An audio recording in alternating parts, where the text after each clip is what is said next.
Hi. Now, in today's lecture, we will be discussing the stem cells. We will be discussing stem cells. So, stem cells आपण परिचय पाहिला होता तरी एकदा सांगून देतो. Stem cells are a class of undifferentiated cells. Stem cells are the class of undifferentiated cells. ज्या cells differentiate झालेल्या नाही आहे अशा टाइपच्या सेलचा class these are the stem cells. But ज्या अनडिफरन्शिएटेड आहे they are capable are able to differentiate into specialised cell types. पण त्यांची जी ॲबिलिटी असते ती कोणत्याही स्पेशलाइज्ड टाइप सेल्स मध्ये डिफरन्शिएट होण्याची ॲबिलिटी असते. Though they are not the differentiated. Actually यांचं डिफरन्शिएशन झालेलं नाही आहे पण त्यांच्यामध्ये अशी ॲबिलिटी असते की स्पेशलाइज्ड सेल टाइप्स मध्ये ते डिफरन्शिएट होऊ शकतात कोणत्याही.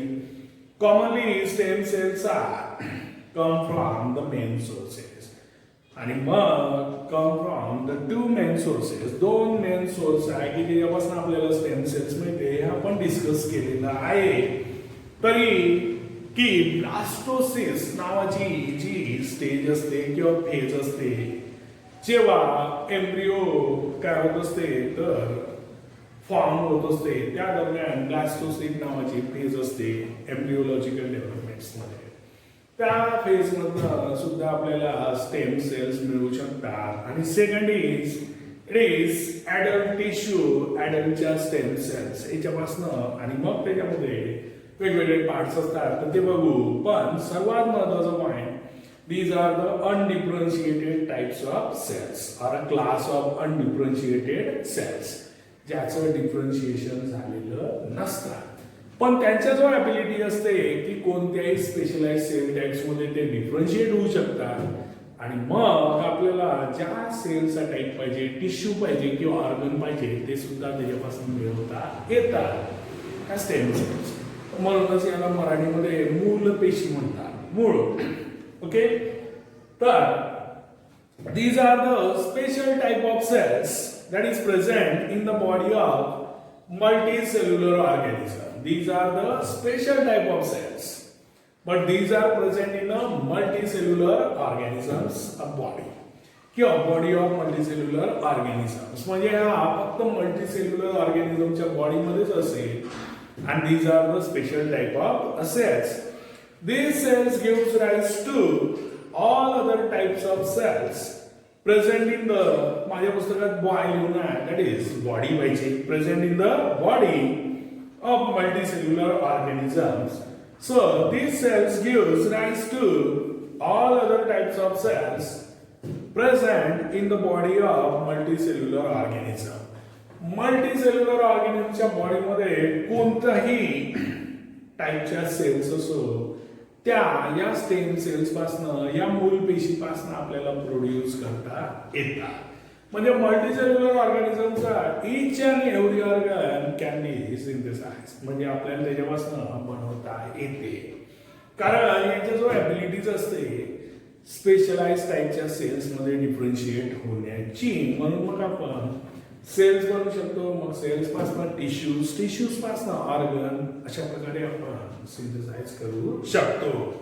So these cells gives rise to all other types of cells which are present in the body of multicellular organism. Similarly, these cells play an important role in the wound healing. Stem सेल्सचा असा role असते की जी wound healing आहे जखम आपली भरून निघते की तिथे आपण म्हणतो की ऑटोमॅटिकली बसली तर that is the role of stem cells. So these cells play an important roles in the wound healing म्हणजे स्टेम सेल्स जे वुंड जखम हील म्हणजे भरून येणे किंवा बसणे आपल्या भाषेत तर वुंड हिलिंग मध्ये सुद्धा हे stem cells important role play करतात. We had studied the stem cells of plants in the previous class. मागच्या वर्षी आपण स्टेम सेल शिकलो प्रिव्हियस क्लासमध्ये पण त्या प्लॅंट्सच्या. Now we shall study the stem cells in animals. Now it is the time of animals stem cells and its study, particularly in a human beings and particularly in ourselves, that is human beings. आता बघू आपण तर new organism is form from the zygote. माहिती आपल्याला male and female gamete fuse together to form the zygote आणि मग या झायगोटचं नंतर मग एक न्यू ऑर्गॅनिझम मध्ये डेव्हलप होते फर्दर डिफरंट प्रोसेसेसच्या द्वारे. So new organism is form from a zygote that is form. आता झायगोट कसा फॉर्म झाला? By union of male and female gamete. At the earliest stage of development, जेव्हा सुरुवातीची स्टेज असते डेव्हलपमेंटची, तर organism is in the form of mass of cells. आणि मग जेव्हा एकदम स्टार्टिंगची स्टेज असते तेव्हा तो ऑर्गॅनिझम असते मास ऑफ सेल्स, फक्त सेल्सचं मास अशा प्रकारे राहते. Mass of cells, all the cells in that mass. मग एक मासाचा असा गोळा राहते. त्यामध्ये जो सगळ्या ज्या सेल्स असतात त्या काय असतात? सारख्या असतात. these cells are called as stem cells. म्हणजे तिथं वेगवेगळ्या टाईपच्या सेल्स असणार नाही सुरुवातीला. मग या सेल्स पासून काय होते? तर वेगवेगळ्या टाईपचे मग सेल्स फॉर्म, मग त्यापासून टिश्यू आणि ऑर्गन अशा प्रकारे. पण एकदा टिश्यू फॉर्म झाल्यावर मग ते जे टिश्यू आहे त्याच टाईपच्या एकाच प्रकारच्या ज्या त्या टिश्यू मध्ये सेल्स आहेत त्याच प्रकारच्या सिंथेसाइज करतील, दुसऱ्या प्रकारच्या करणार नाही. पण ह्या ज्या सेल्स आहेत मास ऑफ सेल्स सुरुवातीच्या की ज्या सगळ्या सारख्या असतात त्या स्टेम सेल्स असतात. या सेल्स पासून आपण काही मिळवू शकतो. पण once the tissue is form that tissues contain that type of cells आणि मग तशाच टाईपच्या सेल्स फक्त सिंथेसाइज होतील, दुसऱ्या होणार नाही. पण कधी? टिश्यू फॉर्म झाल्यानंतर. So all the cells in that mass are almost alike, म्हणजे सगळ्या सारख्या. and these cells or those cells are called as stem cells. आणि मग यांना स्टेम सेल्स म्हणायचं. म्हणजे एकदम सुरुवातीच्या स्टेज मध्ये डेव्हलपमेंट मध्ये झायगोटच्या ऑर्गॅनिझम जो असते it is in the form of mass of cells, म्हणजे मासाचा फक्त गोळा. ओके. आणि मग तिथे फक्त सेल्स, पण त्या सेल्स कशा आहेत? सगळ्या सारख्या. आणि ज्या सगळ्या सारख्या असतात त्यालाच म्हणायचं stem cells. But during further development, these cells form any type of cells. आणि मग या सेल पासून कोणत्या टाईपच्या सेल्स बनू शकतात? ओके. मग सेल्स बनेल कोणत्या टाईपच्या? वेगवेगळ्या टाईपच्या. ओके. आणि मग डिफरंट टाइप्स ऑफ टिश्यूज, आणि मग वेगवेगळ्या टाईपचे टिश्यूज जे आपण काल प्रकार पाहिले होते किंवा मागच्या लेक्चरमध्ये जे प्रकार पाहिले होते ते. So different types of tissues and perform a different functions in the body. म्हणजे पहिले सगळ्या सेल्स सारख्या राहील, मग त्याच्यापासून वेगवेगळ्या टाईपच्या सेल्स तयार होईल, मग वेगवेगळ्या टाईपच्या सेल्स नुसार डिफरंट टाईप्सचे टिश्यूज, त्या सेल्स नुसार त्या टाईपचे मग टिश्यूज. आणि तसे टिश्यू झाल्यावर मग त्यांना वेगवेगळे फंक्शन्स दिलेले असेल, त्यांच्याकडे जे असाइन फंक्शन असेल that will be performed by this tissue. आणि याला आपण डिफरन्शिएशन ऑफ द सेल्स म्हणतो. So this is the differentiation of the stem cells. म्हणजे पहिले स्टेम सेल्स होत्या, मग याच्यापासून वेगवेगळ्या टाईपचे सेल टाइप्स, आणि ज्यापासून वेगवेगळे टिश्यूज, आणि मग ते टिश्यू डिफरंट फंक्शन्स. म्हणजे जो ग्रुप ऑफ टिश्यू आहे त्याच्याकडे पर्टिक्युलर फंक्शन, तर तो पर्टिक्युलर फंक्शन करेल. इकडचा जो टिश्यू असेल याच्याकडे जे फंक्शन असेल ते करेल. And this is called as the differentiation of the stem cells. आणि हे झालं डिफरन्शिएशन झालं त्या stem cells. Okay. However, once the tissues are formed, जेव्हा एकदा टिश्यूज फॉर्म झाले तर the cells in those tissues at the most can form same type of cells. एकदा टिश्यू तयार झाले, त्या टिश्यू मध्ये ज्या टाईपच्या सेल्स आहेत त्याच टाईपच्या सेल्स तयार होतील, तिथे दुसऱ्या टाईपच्या सेल्स तयार होणार नाही.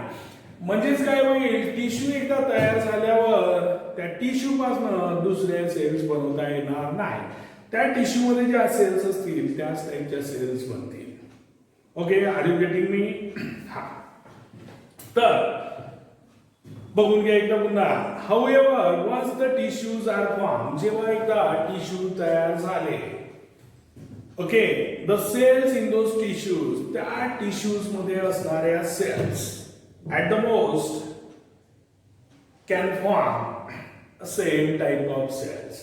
ज्या टाईपच्या सेल्स त्या टिश्यू मध्ये आहेत त्याच टाईपच्या सेल्स प्रोड्यूस होतील तिथे, दुसऱ्या टाईपच्या सेल्स प्रोड्यूस करणार नाही. कारण या स्टेम सेलचं काय झालेलं आहे, डिफरन्शिएशन झालेलं आहे. आणि डिफरन्शिएशन झाल्यानंतर मग या स्टेम सेल्स म्हणजे पहिले स्टेम सेल्सच होत्या, त्याचं डिफरन्शिएशन झालं की मग त्यांची ऍबिलिटी गमावल्या जाते कोणत्याही याच्यात रूपांतरित होण्याची. मग एकदा जो आपण पायगंडा पकडलेला आहे तो धरून त्यांना राहावं लागते. म्हणजेच एकदा टिश्यू तयार झाले, त्या टिश्यू मध्ये ज्या एका टाईपच्या सेल्स आहेत त्याच टाईपच्या सेल्स नंतर त्या टिश्यू पासून तयार होईल. So this is the case in each part of the body. आणि म्हणूनच मग each part of the body मध्ये हीच केस राहते. मग त्या पर्टिक्युलर ऑर्गन्स त्याला थोडंफार डॅमेज झालं ते तिथे त्याच टाईपच्या सेल्स डेव्हलप होतील. कारण त्या टिश्यूज मध्ये एकाच टाईपच्या सेल्स असतात तिथे त्याच टाईपच्या डेव्हलप होईल. However stem cells are present for a longer duration in some parts of the body. पण काही काही जे पार्ट्स आहेत, काही पार्ट्स पूर्ण नाही, some parts of the body मध्ये stem cells these are present for a longer duration. काही पार्ट्स मध्ये शरीराच्या लॉंगर ड्युरेशन साठी सुद्धा स्टेम सेल्स प्रेझेंट राहू शकतात. म्हणजेच त्या अनडिफरन्शिएटेड असतील for a longer duration. Stem cells are present in the umbilical cord by which the fetus is joined to the uterus of the mother placenta. Okay, stem cells are present in the umbilical cord. Umbilical cord मध्ये stem cells present असेल, by which the fetus is joined to the uterus of the mother. Okay, आणि मग मदरच्या युटेरसला जे foetus असते जे joint झालेलं असते by the umbilical cord, आपण त्याला नाळ वगैरे म्हणतो. तर stem cells are also present in the blastocyst stage of embryonic development. Embryonic development सुरू असते एम्ब्रियो फॉर्म, तर तेव्हा त्यामध्ये ब्लास्टोसिस्ट फेज असते, त्यामध्ये सुद्धा स्टेम सेल्स प्रेझेंट असतात. Okay, stem cells are present in a red bone marrow. It is present in a red bone marrow and adipose connective tissue of the adult human beings. मग जे red bone marrow असते बोनच्या मधला part, okay, तो red bone marrow आणि ऍडिपोज connective tissue, तर जे काय fat लोक राहते त्याच्यामध्ये जे बाजूला फॅट डेव्हलप्स होते तर ते ऍडिपोज कनेक्टिव्ह टिश्यू आणि त्यामध्ये सुद्धा आपल्याला काय स्टेम सेल्स सापडू शकतात किंवा प्रेझेंट असतात. It has become possible to produce a different types of tissue and the degenerated part of the organ with the help of the stem cells. With the help of these stem cells. म्हणजे मग की वेगवेगळ्या टाईपचे tissues आपण develop करू शकतो. कशामुळे तर ह्या स्टेम सेल्स प्रेझेंट असतात म्हणून. आणि डिजनरेटेड पार्ट की काही जे ऑर्गनचे काही पार्टचा ऱ्हास झालेला असते, degenerated part that can be grown with the help of the stem cells. With the help of the stem cells अशा प्रकारचं स्टेम सेल्सचे फायदे आहेत. आणि तरी जे स्टेम सेल्स आहे तंत्रज्ञान खूप जास्त जुनं नसल्यामुळे सध्या याची किंमत जास्त आहे, म्हणून बऱ्याच लोकांना हे परवडत नाही. पण कालांतराने आणखी याला वेग येईल आणि मग बरेचसे जण स्टेम सेल्स मधनं मग आपले वेगवेगळे ऑर्गन सुद्धा डेव्हलप करतील. So stem cells preservation that ह्या stem cells यांना प्रिझर्व कसं करून ठेवायचं हा पॅराग्राफ पण लक्षात ठेवायला चांगलाच.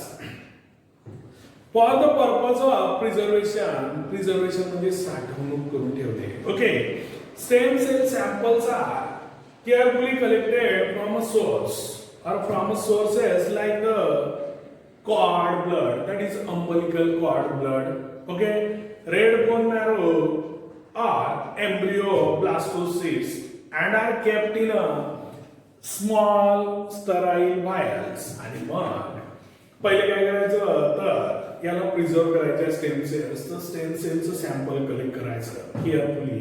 कुठून कलेक्ट करायचं? एक तर अंबलिकल कॉर्ड, ब्लास्टोसिस्ट फेस किंवा मग ऍडल्ट असेल तर रेड बोन मॅरो. आणि मग याला कलेक्ट केलं. Okay, that must be kept in a small छोटूसा आणि स्टराईल वायल्स. वायल्सला स्टरलायझेशन केलेलं, स्टरलाइज केलेल्या वायलमध्ये मग याला छोटूशा याच्यामध्ये ठेवून द्यायचं. ओके, पण याला कोणत्या कंडिशन मध्ये स्टोअर करावं लागेल तर ते बघा. Those vials are kept in liquid nitrogen. याला लिक्विड नायट्रोजन मध्ये ठेवावं लागेल. Those vials are kept in liquid nitrogen and temperature range is at -135 degree Celsius to -190 degree Celsius. म्हणजे लिक्विड नायट्रोजन मध्ये ठेवाव्या लागेल, पण त्यामध्ये सुद्धा कंडिशन असेल -135 degree Celsius to -190 degree Celsius. 135 degree Celsius to 190 degree Celsius liquid nitrogen मध्ये. म्हणजे ते जे व्हायल आपण स्टराईल व्हायल मध्ये जे ठेवले स्टेम सेलचे सॅम्पल तिथे प्रिझर्व करावं लागेल. तेव्हा कुठं हे मग आपल्याला जेव्हा पाहिजे तेव्हा अवेलेबल होईल. ही त्याची प्रिझर्वेटिव्ह कंडिशन्स म्हणजे प्रिझर्वेशन साठीची कंडिशन्स. अशा प्रकारचा स्टेम सेल्स असतात. आणि ह्या स्टेम सेल्स आता भविष्यामध्ये आणखी आपल्याला याचे खूप सारे कामं येतील, कारण याच्यापासून कोणताही ऑर्गन, कोणताही टिश्यू, कोणताही सेल्स आपल्याला डेव्हलप करता येतात. So it is all work on the stem cells. So next time stem cells research, use your brain power. So till then, bye.